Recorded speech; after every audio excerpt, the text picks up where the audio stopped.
Bueno, buenos días. Bienvenidos a esta conferencia. Good morning and welcome. My name is Aziz. I form part of the GeneXus development team. I'm going to be talking today about a project we started some months ago.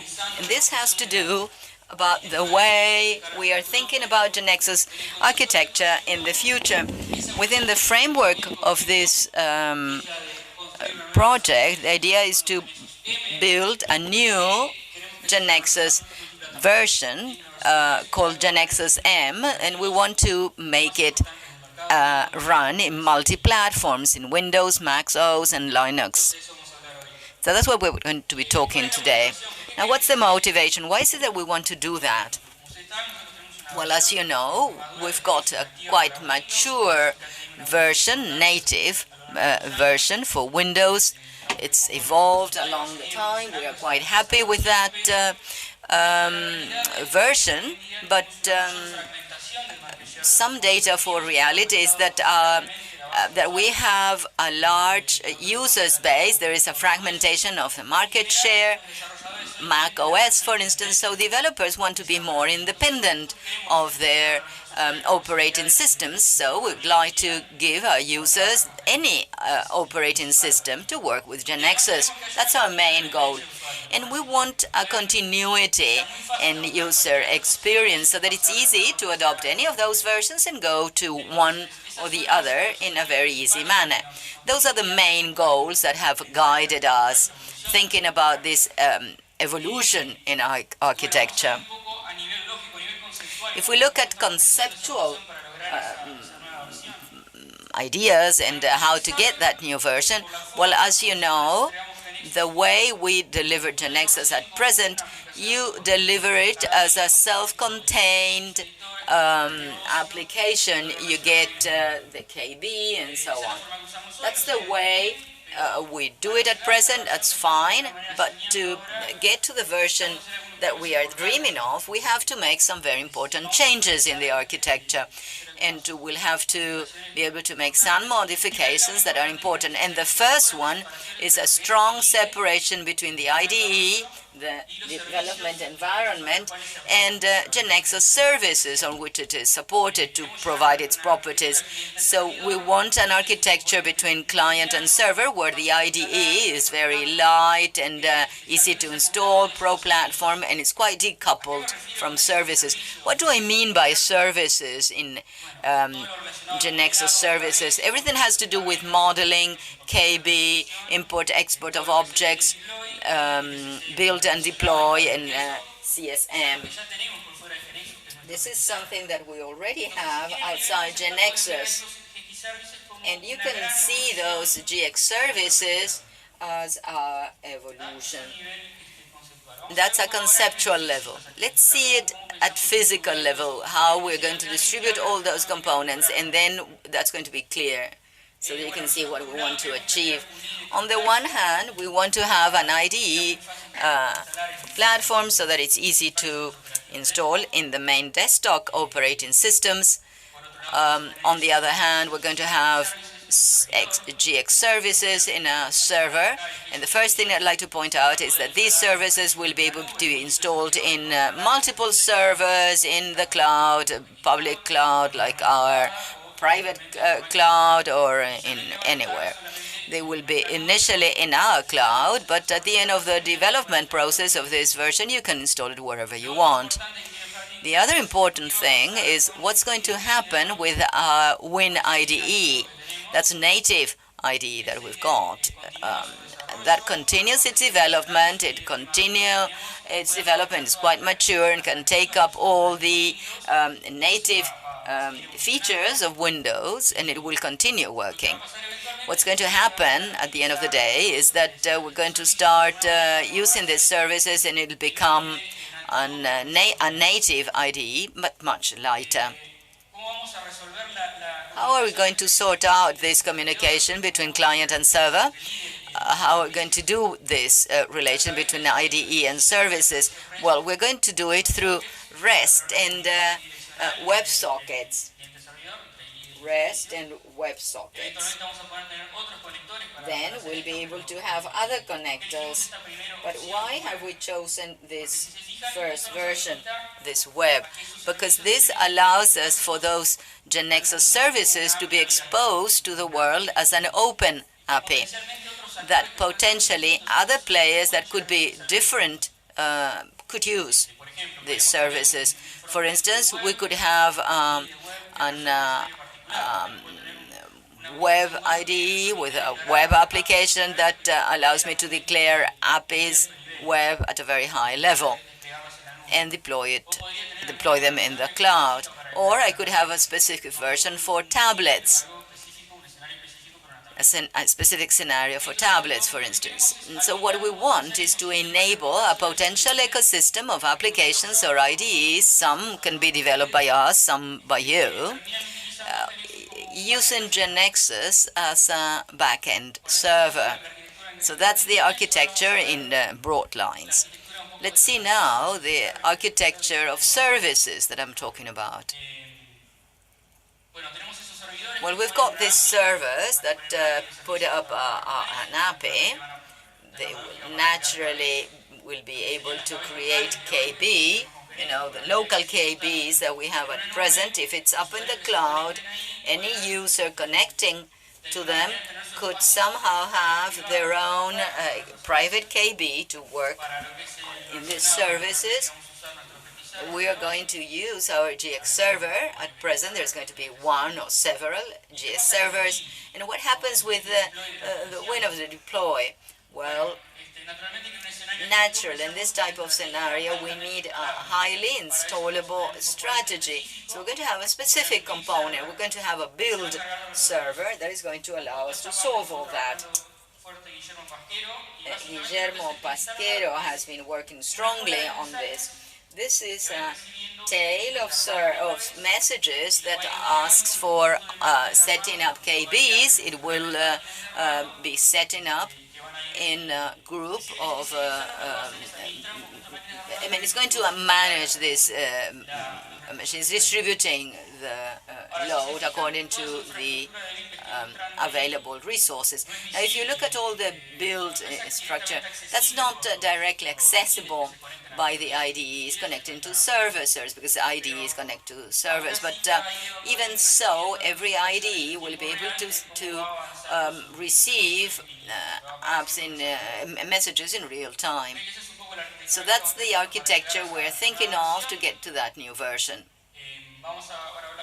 We are now going to be talking particularly about X-Platform IDE. There are some alternatives that we can be based on to develop it. An alternative we liked was Atom, developed by the people from GitHub. It's multi-platform, it's extensible, it's open source, and it's based on Node, JS, and Chromium. It forms the graphic interface of a native application. We liked it, we thought it was very fluent, and we wanted to test it. And so what we did was we made a 4 of the Atom, and we want to get a new specific solution for GeneXus. Atom works with specific elements, and so we made that, and we built a prototype. Let's see it now. Let me show you a demo here so that you can see what we've got.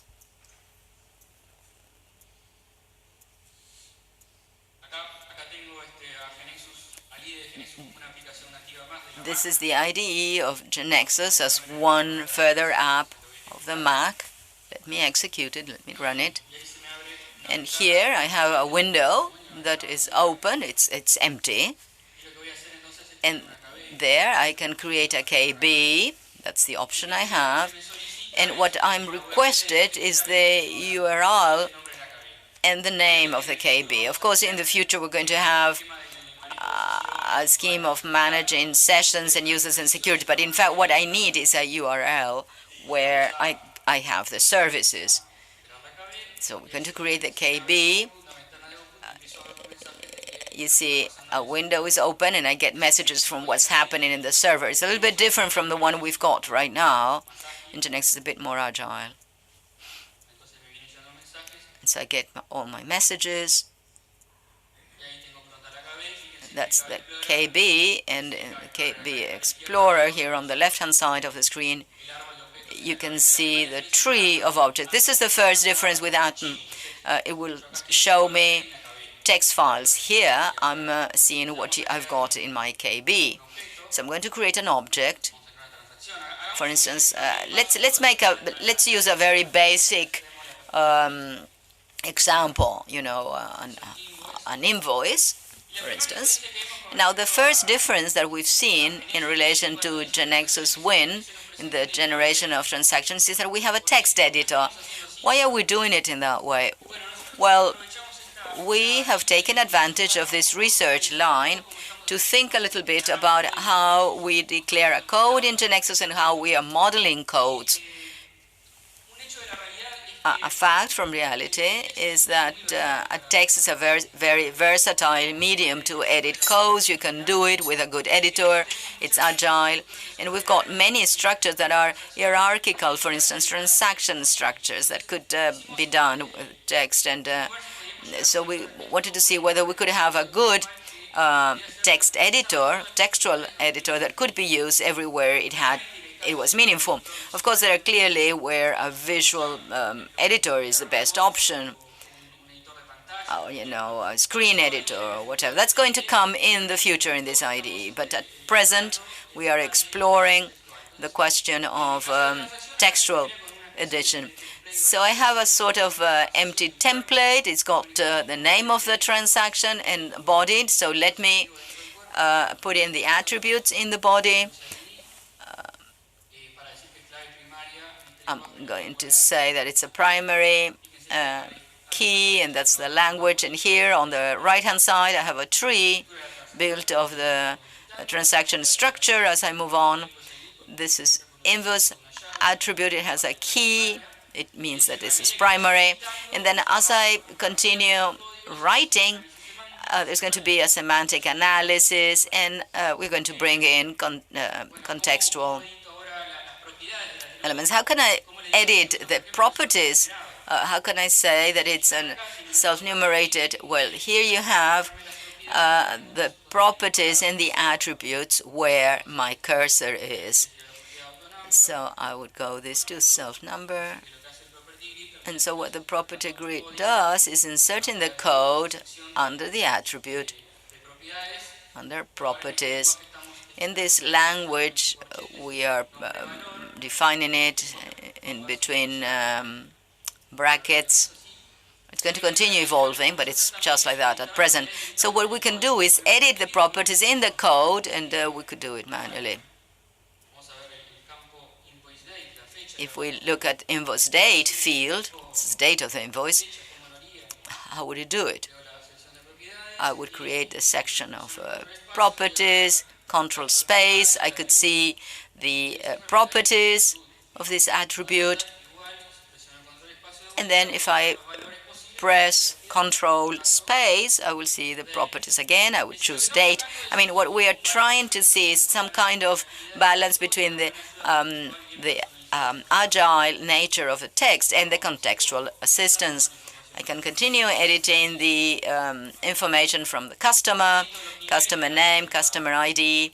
And how do I edit the different levels of my invoice? Well, or the lines in this. This is the second level. So I'll write lines. I'll open another body. And again, I will key in the attributes. See there, the level is created, the tree is created. Then I have product information, product ID, product name, product price, and so on. And then invoice, line quantity, meaning quantity of the product. And then invoice line amount, the total of the line. And we want this to be a formula. So we have formula, and then product price,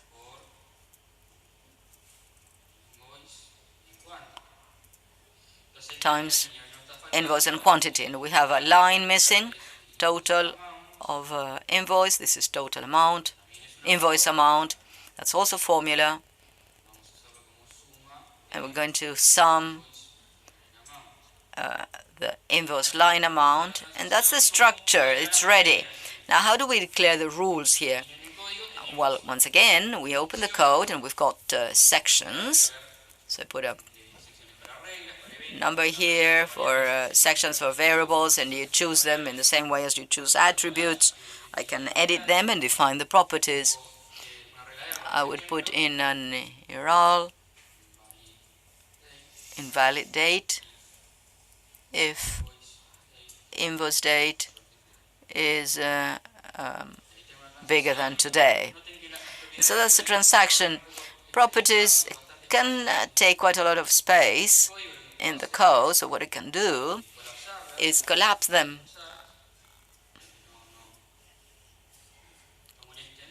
So that they don't bother me. And what I'm going to do is I'm going to save this transaction.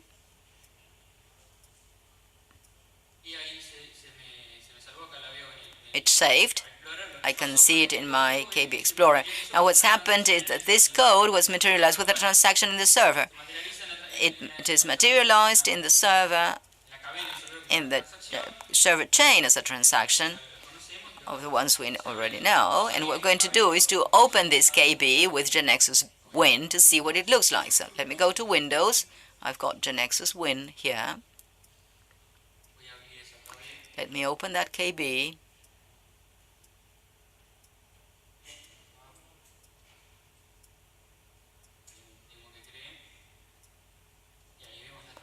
And there we can see the invoice transaction. This is the structure. This is the one we've defined it.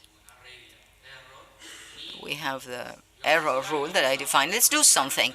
Let's rename an attribute to see how it takes the other ID. Customer name, and let me call it customer name 2. Save, go back to the IDE, go to the transaction, and look, customer name now appears as customer name 2. That's fine, otherwise it wouldn't be a GeneXus code, but I'm showing it so that you don't think that this is something unconnected form of the KB. Of course, reference to objects will be kept. What else can we do? Well, the transaction is ready. Let's try out F5. I would click on F5, and there I'll start receiving messages from the build process, build structure that I mentioned. It makes an impact analysis, and that little machine that's taken the build request is asking me whether I want to continue. So the ID is not even connected, but it's asking me if I want to continue.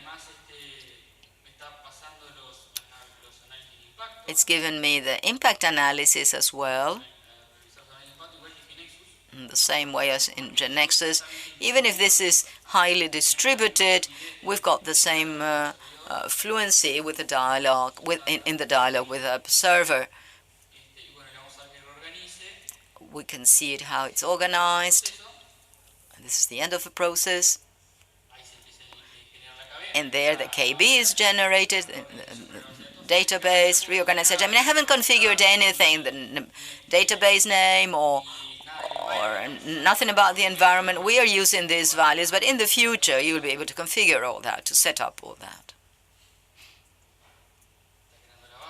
It's creating the base now.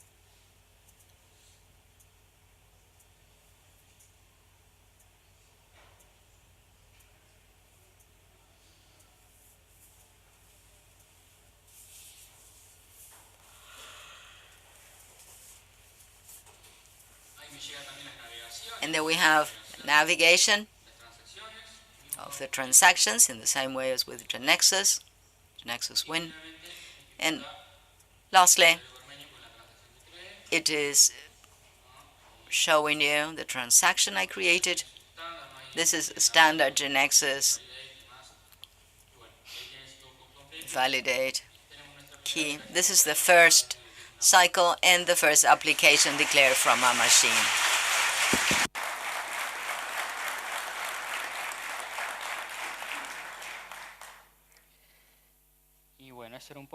Very well. This is what I wanted to share with you. That's what we've been working on. Some further comments about the IDE. As regards extensibility, well, Atom is extensible through packages. You'll be able to write packages in any of the transfilers, translating JavaScript. For instance, CoffeeScript. It's very easy to write a package for it. As regards this license, well, we still don't know how we're going to distribute this license, but we know that the IDE is going to be absolutely free. And as regards the strategy of implementation for all this, implementation strategy, but not only the IDE, but everything I've mentioned, the idea is to have it an incremental iterative process. We would like to have one first simple iteration, but it's functional, resolving a specific scenario. This would be iteration 0.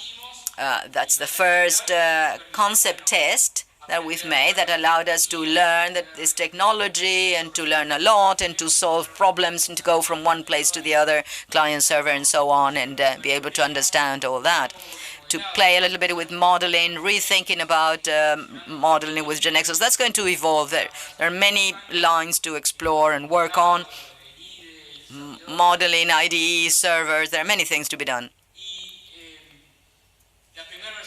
Now, the first version is something that we would like it to be used to solve a particular case. For instance, you have transactions in the data providers and be able to declare open APIs or APIs that are in the web, in the server. Another scenario is that if we could resolve a new scenario, for instance, up to the time we get all the properties that we have in Win. Now, as regards servers, as regards the GX services I mentioned, in the first, at the beginning they're going to be in the cloud, but once we complete all the version, the idea is that you can install them anywhere you want, so that there are no restrictions. This is what I wanted to share with you then, as regards the new version. So that is all. Thank you.